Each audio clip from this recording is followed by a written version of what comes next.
Assalamualaikum warahmatullahi wabarakatuh. Alhamdulillah, para sedulur, para sahabat, di mana saja berada, mudah-mudahan kita semua, sedulur semua, senantiasa dapat ridho dan pertolongan Allah SWT, jauhkan dari bala, musibah, penyakit, diberi panjang umur yang barokah, diberi kemudahan segala urusan, segala tujuan kita, dan senantiasa kita semua, keluarga semua, senantiasa diberi kemudahan dan berkesehatan Allah Ta'ala. Amin, ya Rabbal Alamin. Dan kesempatan kali ini saya mau menjawab dari pertanyaan sedulur tentang gratifikasi perjalanan weton pria Rabu Pahing ketemu wanita Sabtu Pahing. Pria Rabu Pahing ketemu Sabtu Pahing itu masuk kategori hitungan sandang. Dalam artian tidak begitu sulit dalam menjalani perjalanan hidup berumah tangga ke depannya. Cuma ada beberapa hal yang perlu dipelajari dari waktu ke waktu. Rabu Pahing ketemu Sabtu Wage, masuk kategori hitungan sandang. Bagaimana perjalanannya? Inilah awal nikah sampai dengan 3 tahun. Dari awal-awal nikah itu masuk kategori hitungan sakit.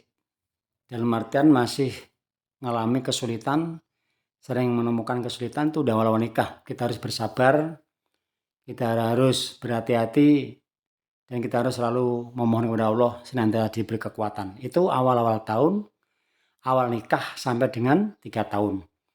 Terus maju lagi ke 4 tahun sampai dengan 6 tahun dalam waktu atau dalam perjalanan pernikahan Rabu Pahing ketemu Sabtu Wage. 4 tahun sampai dengan 6 tahun itu masuk kategori hitungan gedong.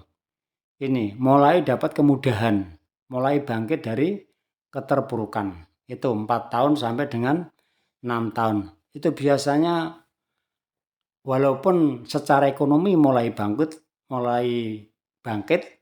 tapi dalam rumah tangga tetap ada resiko atau godaan. Itu harus kita kuat. Yang penting kita punya tujuan membangun rumah tangga. Itu 4 tahun sampai dengan 6 tahun. Terus 7 tahun sampai dengan 9 tahun dalam pernikahan. Itu masuk kategori hitungan pangan. Di sini ada kelonggaran dari Allah Ta'ala tentang rezeki.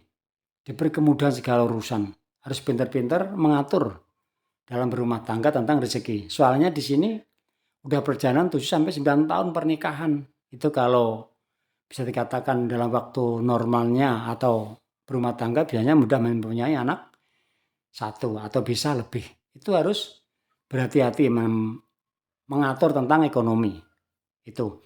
Soalnya walaupun tentang masuk kategori hitungan pangan itu biasanya ada godaan dari salah satu pasangan. Ini yang harus diwaspadai.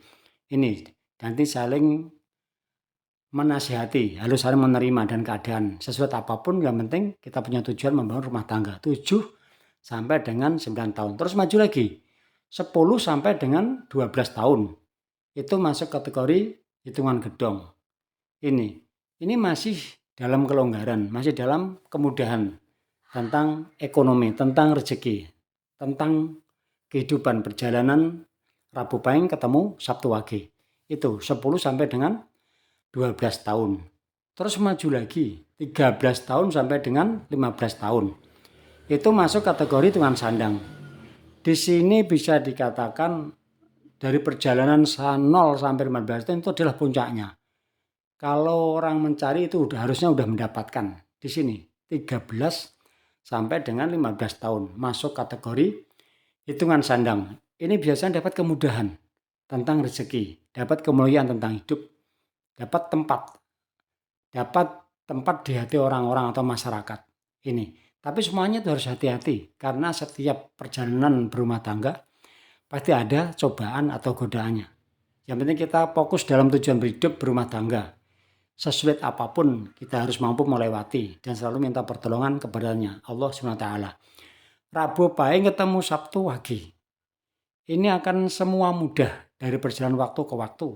Bila mana dapat kemudahan dari anak atau keturunan. Bila mana Rabu Pahing mempunyai keturunan atau anak yang weton atau lahirnya Sabtu, Kamis, dan Senin. Perumah tangga atau berumah tangga Rabu Pahing ketemu Sabtu Wage bila mana mempunyai anak yang weton atau kelahirannya Sabtu, Kamis, Senin, ini akan mudah dalam mencari kehidupan kedepannya. Tapi bila mana Rabu Pahing ketemu Sabtu Wage mempunyai anak atau keturunan sebaliknya dari weton tersebut, itu biasanya akan mengalami kesulitan. Itu. Yang penting kita selalu memohon kepada Allah Ta'ala. Tidak ada yang tidak mungkin bagi Allah SWT. Yang penting kita mau memohon kepadanya, senantiasa Allah Ta'ala memberi kebaikan, mengabulkan hajat kita semua, sehingga kita semua menemukan jalan terbaik, diberi kemudahan segala urusan, diberi kesehatan lahir batin, dijauhkan dari balak musibah penyakit, dan senantiasa kita semua, sedulur semua, dalam ridho dan pertolongan Allah Ta'ala. Tidak ada tidak mungkin bagi Allah selagi kita mau minta kepadanya. Semuanya Allah yang memberi kita kekuatan dan kemudahan. Hanya Allah lah yang mampu memberi kita dan kepadanya Allah Ta'ala kita memohon. Akhirnya kita semua mudah diberi kesehatan lahir batin. Amin ya rabbal alamin. Akhirul kalam. Wassalamualaikum warahmatullahi wabarakatuh.